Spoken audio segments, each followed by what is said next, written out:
بھائیو آخر میں چونکہ سورۃ النحل کی آیت نمبر 48 49 اور 50 ڈسکس ہوئے ہیں، آیت سجدہ، اس کے حوالے سے میں چاہ رہا ہوں کہ جنت کے 8 دروازوں کی نسبت سے صرف 8 حدیثیں بیان کر کے سجدہ تلاوت جو ہوتا ہے قرآن حکیم کی آیات پڑھتے ہوئے یا سنتے ہوئے اس کے شرعی احکام بھی افراد و تفریح سے ہٹ کر بیان کروں.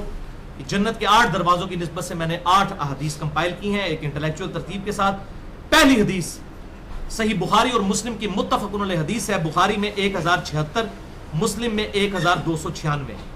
سیدنا ابن عمر رضی اللہ تعالیٰ عنہ کا بیان ہے کہ جب نبی صلی اللہ علیہ وسلم آیت سجدہ تلاوت فرماتے تو ہم بھی آپ صلی اللہ علیہ وسلم کے ساتھ سجدہ کرتے، حتیٰ کہ ہم میں سے کسی کو سجدے کے لیے پیشانی رکھنے کی جگہ بھی نہ ملتی. تو اگر مسجد میں بھی ایسا ہوتا تھا پیشانی رکھنے کے لیے جگہ نہ بھی ملے تو صرف ٹو باؤ ڈاؤن، اپنے آپ کو ایسے کر لینا، یہ بھی کافی ہے. وَارْكَعُوا مَعَ الرَّاكِعِينَ جو قرآن میں ہے، رکوع کرنے والوں کے ساتھ رکوع کرو. تو یہ رکوع کرنا بھی یہ سجدے کی بھی ایک فارم ہے، اللہ کے سامنے سر تسلیم خم کرنا. تو ہم پھر پیشانی کی بھی جگہ نہ ملتی، کبھی کسی کی پیٹھ کے اوپر یا جھک جاتے. اسی حوالے سے سنن ابی داؤد میں ایک حدیث موجود ہے ٹو باؤ ڈاؤن، سر تسلیم خم کرنا. انٹرنیشنل نمبر کے مطابق سنن ابی داؤد میں 1227، جامعہ ترمذی میں 351 کہ آپ صلی اللہ علیہ وسلم جب کبھی سواری پر سوار ہوتے تھے اور نماز پڑھتے تھے تو آپ صلی اللہ علیہ وسلم رکوع اور سجدے اشارے سے کیا کرتے تھے. رکوع کے لیے کم جھکتے اور سجدے کے لیے زیادہ اشارہ فرمایا کرتے. یہ نہیں تھا کہ آپ نے کوئی اپنی، حالانکہ اونٹ ہوتا تھا، اونٹ کی کوہان ہے، اس کے اوپر آپ کوئی پھٹی رکھ لیتے اور اس پھٹی پہ سجدہ کرتے.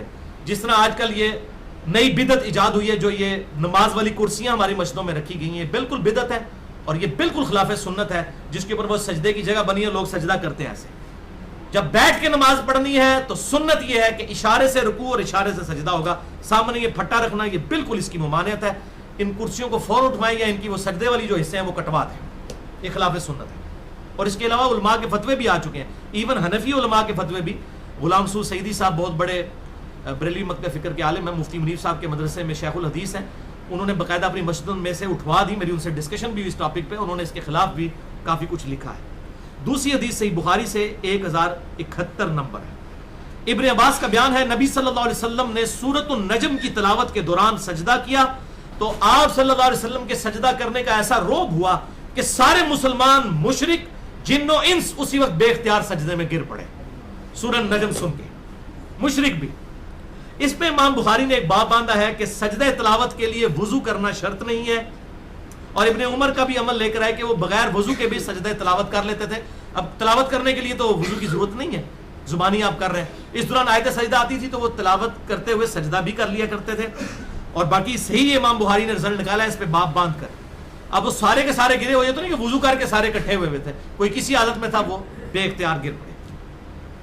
تیسری حدیث بھی بخاری اور مسلم کی متفق علیہ حدیث ہے، بخاری میں 1072، مسلم میں 1298. انٹرنیشنل نمبر کے مطابق زید ابن ثابت کاتب وحی جو تھے وہ کہتے ہیں کہ میں نے رسول اللہ صلی اللہ علیہ وسلم کو یہی سورہ نجم جس پہ سب نے سجدہ کیا تھا، یہ سورہ نجم سنائی تو آپ نے اس میں سجدہ نہ کیا. یعنی آپ صلی اللہ علیہ وسلم نے وہ سجدہ چھوڑ دیا تاکہ امت کو پتہ چل جائے سجدہ تلاوت واجب یا فرض نہیں ہے، صرف سنت ہے. اب سیم سورہ نجم ہے جس پہ سب نے سجدہ کیا، اس پہ آپ نے خود بھی نہیں کیا. اس سے بالکل یہ بات کلیئر ہو گئی کہ امام حنیفہ رحمہ اللہ کا جو موقف ان کی طرف منسوب ہے کہ سجدہ تلاوت واجب اور فرض ہے تو یہ بالکل غلط ہے، یہ سنت ہے. کوئی کر لے ثواب، نہ کرے تو کوئی گناہ نہیں ہے. ہم تو کرتے ہیں، کرنا چاہیے، لیکن کسی پہ فتویٰ نہیں. لوگ بیچارے بڑی ٹینشن لیتے ہیں، پھر جو حافظ بیچارے حفظ کر رہے ہوتے ہیں وہ بار بار آیت سجدہ، مجھے کئی حفاظ نے کہا ہم تو آیت سجدہ جان بوجھ کے چھوڑ دیتے تھے، اب کتنی بار یہ سجدہ کریں گے. تو یہ ایسی مولویوں نے پٹی پڑھائی ہوئی تھی، تو یہ ایسا کوئی معاملہ نہیں ہے. ان کے لیے بھی اگر ایک دفعہ بھی کر لیں تو کافی ہے. تو اس معاملے میں انہیں احناف کو رجوع کرنا چاہیے. اب یہ 5واں مسئلہ ہے جس میں رجوع کرنے کی ضرورت ہے. 3 میں وہ آلریڈی کر چکے ہیں جو میں نے بتا دیا، 4تھے میں بھی تقریباً کر چکے ہیں. نمبر 1، امام حنیفہ رحمۃ اللہ علیہ مدینے کو حرم نہیں مانتے تھے، آج کے حنفی مدینے کو حرم مانتے ہیں. نمبر 2، امام حنیفہ رحمہ اللہ عقیقے کو صحیح سمجھتے نہیں تھے، بدعت کہتے تھے، آج کے حنفی عقیقہ کو سنت سمجھتے ہیں. نمبر 3، شوال کے 6 روزوں کو وہ بدعت سمجھتے تھے امام حنیفہ رحمہ اللہ، آج کے ہمارے جو احناف ہیں وہ ان کو سنت سمجھتے ہیں. احادیث بھی موجود ہیں، مجھے ڈیٹیل میں جانے کی ضرورت نہیں ہے. اور نمبر 4، والدین مصطفیٰ صلی اللہ علیہ وسلم کے بارے میں جو عقیدہ ہے، جو امام حنیفہ کی اکلوتی کتاب جو یہ کہتے ہیں لکھی ہوئی الفقہ الاکبر، اس کے اندر واضح موجود ہے کہ معاذ اللہ استغفر اللہ، نبی صلی اللہ علیہ وسلم کے والدین حالت کفر میں دنیا سے گئے. یہ امام حنیفہ کی طرف ہے.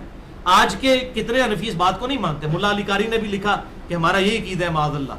تو میں نے ان کے رد میں پورا لیکچر دیا تھا مسئلہ نمبر 98 والدین مصطفیٰ صلی اللہ علیہ وسلم کے ایمان کے بارے میں. اور یہ پانچویں چیز سجدہ تلاوت کے حوالے سے بھی آ گئی کہ وہ واجب سمجھتے ہیں جبکہ یہ سنت ہے. اس کے علاوہ بھی اور چیزیں ہیں. اسی لیے امام بخاری رحمہ اللہ نے ایک پورا چیپٹر ہیڈنگ بنا کر بنایا ہے صحیح بخاری کے اندر، اور اس کے نیچے حدیث لے کر آئے ہیں انٹرنیشنل نمبر کے مطابق 1077 نمبر. اس پہ باب کی ہیڈنگ باندھی ہے امام بخاری رحمہ اللہ نے کہ سجدہ تلاوت واجب نہیں ہے، سنت ہے، اور اس کے لیے طہارت اور وضو شرط نہیں ہے، اور استقبال قبلہ بھی شرط نہیں ہے. سواری پہ تو ویسے ہی بخاری مسلم میں آتا ہے جس طرف سواری جاتی تھی آپ نفلی نماز پڑھتے رہتے تھے. استقبال قبلہ شرط نہیں ہے نفلی چیزوں کے لیے. ہاں فرض کے لیے بخاری میں آتا ہے آپ صلی اللہ علیہ وسلم اتر کے زمین پر استقبال قبلہ کا اہتمام کرتے تھے. لہذا گاڑی میں بس میں کوئی آیت سجدہ پڑھتا ہے تو وہ سجدے سنبھال کے ریمائنڈر لا کے نہ رکھے کہ جی میں نے سجدے ان کرنے نے، بس وہیں پر ٹو باؤ ڈاؤن کر لے. ایسے سجدہ سنت ہے، اس کے لیے نیچے اتر کے اس طرح کرنا ضروری نہیں ہے. تو امام بخاری نے پورا باب باندھا ہے. حدیث نمبر 1077 کی ہیڈنگ میں نے بتا دی، اور وہ حدیث لے کے آئے جو چوتھی حدیث ہے صحیح بخاری 1077 کہ یہی سورۃ النحل جو آج جس پہ ہم نے اتنا لمبا درس کیا ہے، یہی حضرت عمر نے آیت نمبر 48 49 اور 50 سورۃ النحل کی تلاوت کی. اس کے بعد آپ نے ممبر سے اتر کر زمین پر آ کر سجدہ کیا. تو تمام جو جمعے میں آپ کے مخاطبین تھے جو وہاں پر جمعہ پڑھنے آئے، ان سب کے سب لوگوں نے سجدہ کیا. پھر حضرت عمر نے اگلی دفعہ اگلے جمعے میں پھر سورۃ النحل کی یہی آیت تلاوت کی، اور پھر آپ نے فرمایا کہ ہم آیت سجدہ پڑھتے ہیں، جس نے سجدہ کیا اس نے اچھا کام کیا، اور جو آیت سجدہ پر سجدہ نہ کرے اس پر کچھ گناہ نہیں. امیر المؤمنین سیدنا عمر ابن خطاب رضی اللہ تعالیٰ عنہ کا فتویٰ ہے، یہ کسی عام امام کا فتویٰ نہیں ہے. صحیح بخاری 1077 نمبر حدیث کہ ہم بھی پڑھتے ہیں، اگر کر لیا ثواب، نہ کرے تو کچھ گناہ نہیں. اور وہ صحابی کہتے ہیں کہ پھر حضرت عمر نے خود بھی سجدہ اس دن نہیں کیا تاکہ مور لگ جائے کہ میں بھی نہیں کر رہا. یہ نہ ہو کہ لوگ آپ تے کر دیں سانو منع کر دیں سانو گناہگار کر رہے ہیں. تو انہوں نے خود بھی نہیں کیا، پریکٹیکلی اس کو اس طریقے سے اسٹیبلش کیا. اور ساتھ ابن عمر کا ساتھ قول لے کر آئے امام بخاری کہ امام ابن عمر رضی اللہ تعالیٰ عنہ فرمایا کرتے تھے سجدہ تلاوت فرض نہیں ہے بلکہ اللہ نے یہ امت کی خوشی پر رکھ دیا ہے، جو کرے گا ثواب ہے، گڑ ڈالیں گے جتنا میٹھا ہوگا، نہ کرے تو کوئی گناہ نہیں ہے. البتہ کریں، سنت پر عمل کریں، لیکن اس کو واجب نہ سمجھیں، اس کی ٹینشن نہ لیں. لوگ بہت ٹینشن لیتے ہیں بعض اوقات. پانچویں حدیث صحیح بخاری سے 4632 ہے. ابن عباس رضی اللہ تعالیٰ عنہ سے پوچھا گیا کہ سورہ صاد میں سجدہ کیا جائے جہاں پر داؤد علیہ السلام کی توبہ کا واقعہ ہے. تو ابن عباس نے کہا کہ تمہارے نبی کو بھی اسی کی اقتداء کا حکم ہوا ہے، یعنی سورہ صاد میں جو حضرت داؤد علیہ السلام کی توبہ کا واقعہ ہے اس میں حضرت داؤد نے جو سجدہ کیا تھا تم بھی اس پر سجدہ کرو، کیونکہ نبی صلی اللہ علیہ وسلم بھی سورہ صاد کے اوپر سجدہ کیا کرتے تھے ان آیات کے اوپر. چھٹی حدیث سنن نسائی میں ہے 958 نمبر.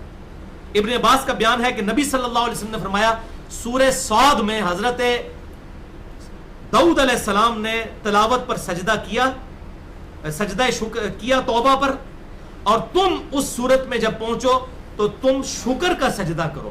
یعنی حضرت داؤد علیہ السلام نے توبہ کا سجدہ کیا تو تم ان پر سنت پہ عمل کرتے ہوئے شکر کا سجدہ کرو. تو سجدہ تلاوت ہو، سجدہ شکر ہو، نہ اس کے لیے وضو شرط ہے، نہ اس کے لیے استقبال قبلہ شرط ہے، اور نہ اس کے لیے فزیکلی زمین پر ماتھا ٹیکنا شرط ہے.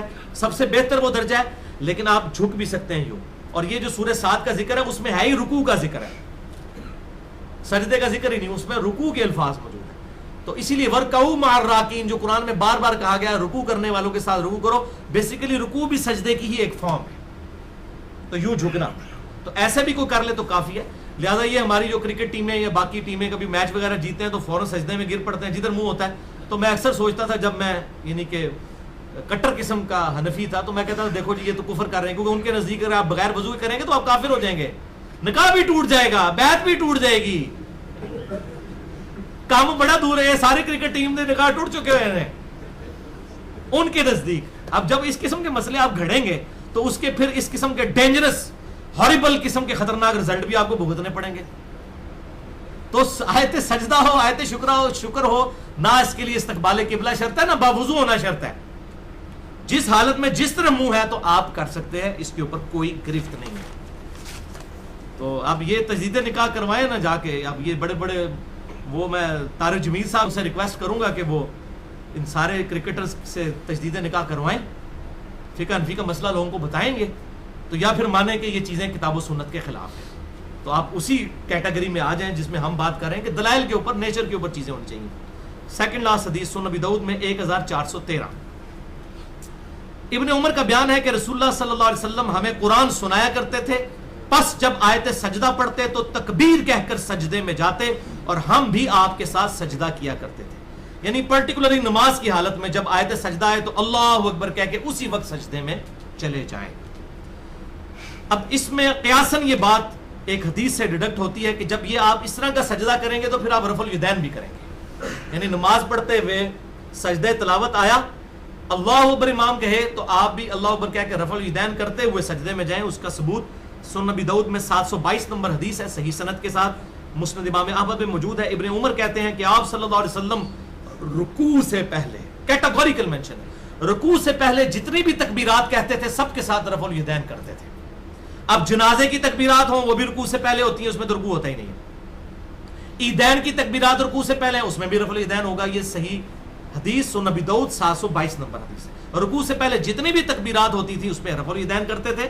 اور جز رفع الیدین میں امام بخاری نے نقل کیا ہے نماز جنازہ کی تکبیرات انٹرنیشنل نمبر کے مطابق 110 نمبر پر. مصنف ابن ابی شیبہ میں صحیح اسناد کے ساتھ صحابہ کے اعمال بھی موجود ہیں. اور جز رفع الیدین میں 99 نمبر روایت بھی موجود ہے وطر کے حوالے سے بھی، کہ وطر سے میں بھی دعائے قنوت سے پہلے اللہ اکبر جب کہا جائے گا، رکوع سے پہلے ہوتا ہے وہ، تو اس میں اللہ اکبر کہہ کے دوبارہ ہاتھ باندھیں گے تو اس میں بھی رفع الیدین کریں گے. تو نماز میں پھر بہتر یہی ہے کہ چونکہ اب آپ سجدے میں گئے ہیں تو سجدے میں پھر بیٹھ کر اٹھیں، ڈائریکٹ اٹھنے کی بجائے.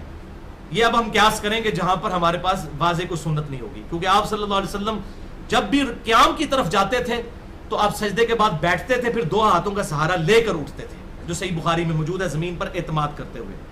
وہ مٹھی بنانے والی روایت تو بالکل مردود ہے اصول محدثین پر. عام حالت میں جس طرح اعتماد کرنا ہے ویسے ہی اعتماد کر کے اٹھنا ہے. تو اس میں آپ دعائیں بھی وہی پڑھیں جو عام سنت سے ثابت ہیں. سبحان ربی الاعلیٰ یا سبحانک اللہم ربنا و بحمدک اللہم اغفر لی، سبوح قدوس رب الملائکۃ والروح، جتنی عام دعائیں ہیں. اس حوالے سے ایک دعا پیش کی جاتی ہے سنن نبی داؤد میں 1414 اور جامعہ ترمذی میں 580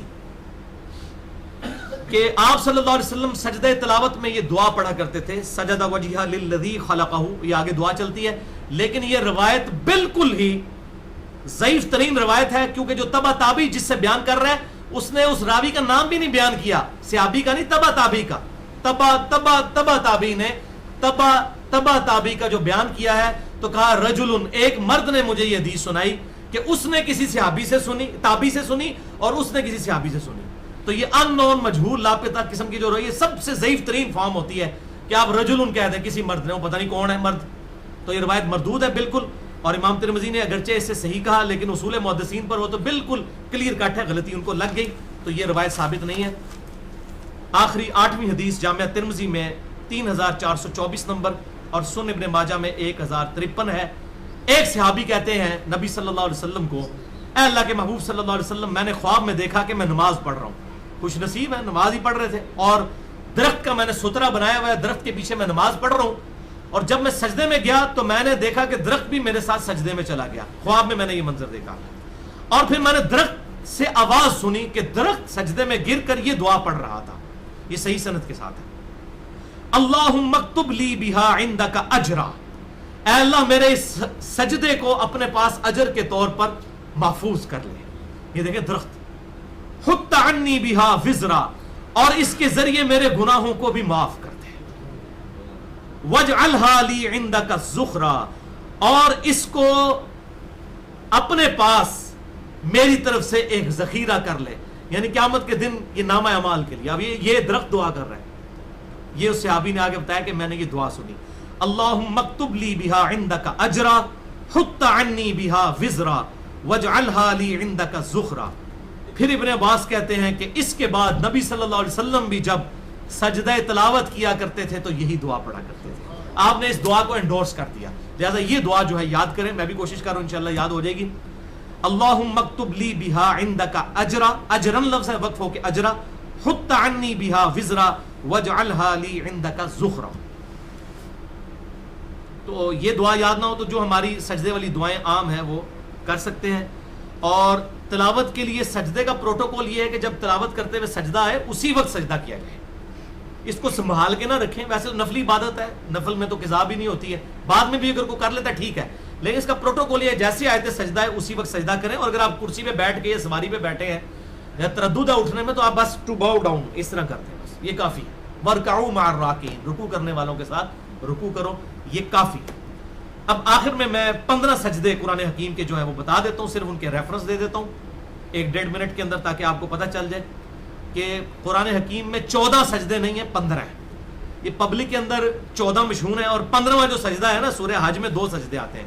77 نمبر آیت میں بھی ایک سجدہ آتا ہے, اس کے ساتھ چھوٹا سا قرآن میں لکھا ہوتا ہے عند الشافعی, یعنی امام شافعی کے نزدیک ہے. اسی نہیں مندے لو, ویسے کہتے ہیں سارے امام ٹھیک نے, ویسے سارے امام ٹھیک نے, امام عند الشافعی لکھا. تو وہ عند الشافعی نہیں ہے, وہ عند رسول اللہ صلی اللہ علیہ وسلم ہے. وہ میں آپ کو حوالہ دیتا ہوں, جامعہ ترمذی میں 578 نمبر حدیث ہے. اس روایت کے اندر ابن لہیہ مدلس ہے اور ان سے روایت کر رہے ہیں. ترمذی والی روایت تو ضعیف ہے کیونکہ ان کے ساتھ ہے, لیکن جو سنن ابی داؤد میں اس کا ایک طریق آیا ہے 1402, اس میں ابن لہیہ نے اپنے سما کی تصریح بھی کر دی ہے کہ میں نے یہ حدیث سنی ہے, ان سے روایت نہیں کیا, کہ نبی صلی اللہ علیہ وسلم نے فرمایا اللہ تعالیٰ نے سورہ حج کو 2 سجدوں کے ساتھ فضیلت دی ہے. سورہ حج کے اندر 2 سجدے ہیں, باقی کسی صورت کے اندر 2 سجدے نہیں ہیں, یہ فضیلت ہے. اب وہ 15 سجدے بھی میں آپ کو گنوا دوں. نمبر 1 سورہ الاعراف میں آیت نمبر 206 پر سجدہ ہے. نمبر 2 سورہ الرعد میں آیت نمبر 15. نمبر 3 النحل میں آیت نمبر 50 جو آج ہم نے پڑھی, جس پہ یہ سارا درس ہوا. نمبر 4 سورہ الاسراء جسے ہم سورہ بنی اسرائیل بھی کہتے ہیں, آیت نمبر 109. نمبر 5 سورہ مریم آیت نمبر 58. نمبر 6 سورہ الحج کا پہلا سجدہ آیت نمبر 18. اور نمبر 7 سورہ الحج کا دوسرا سجدہ آیت نمبر 77, جس کو وہ مولویوں نے فرقہ واریت کی نظر کیا ہوا ہے. ہاں اہل حدیث حضرات کرتے ہیں, چونکہ وہ کتاب و سنت کو فالو کرتے ہیں. ان چیزوں میں جو مجھے ان سے اچھی چیزیں میں تعریف کرتا ہوں, جہاں پر اختلاف ہے ڈنکے کی چوٹ پہ کرتے ہیں, اچھی بات کسی کی بھی ہے ہم اس کی تعریف کرتے ہیں. نمبر 8 نمبر 7 سورہ الحج کا دوسرا سجدہ. نمبر 8 سورہ الفرقان آیت نمبر 60 اس پہ سجدہ. سورہ نمل آیت نمبر 26 پہ 9واں سجدہ. 10واں سجدہ سورہ الف لام میم السجدہ جسے سورہ السجدہ کہتے ہیں, سورت نمبر 32 ہے قرآن میں, آیت نمبر 15 پہ سجدہ. 11 نمبر سورہ صاد کی آیت نمبر 24 جس میں نے کہا رکوع کا ذکر ہے حضرت داؤد علیہ السلام کے بارے میں, تو رکوع بھی ٹو باؤ ڈاؤن سجدے کی ہی اکویلنٹ ہے. نمبر 12 سورہ حامیم السجدہ جسے سورہ الفصلت بھی کہتے ہیں, اس کی آیت نمبر 38. سورہ صاد میں 24 نمبر آیت, سورہ فصلت آیت نمبر 38. نمبر 13 سورۃ النجم آیت نمبر 62. نمبر 14 سورہ الانشقاق پارہ نمبر 30 میں 21 نمبر آیت میں سجدہ. اور نمبر 15واں سجدہ جو ہے وہ سورۃ العلق آیت نمبر 19 میں. تو یہ بنتے ہیں 15 سجدے. اللہ تعالیٰ سے دعا ہے جو حق بات میں نے کہی اللہ تعالیٰ ہمارے دلوں میں راسخ فرمائے. اگر جس بات میں میرے منہ سے کوئی غلط بات نکل گئی تو اللہ تعالیٰ ہمارے دلوں سے محو کر دے. ہمیں کتاب و سنت کی تعلیمات پر عمل کر کے دوسرے بھائیوں تک پہنچانے کی توفیق عطا فرمائے. سبحانک اللہم و بحمدک اشہد ان لا الہ الا انت استغفرک و اتوب الیک وما علینا الا البلاغ المبین.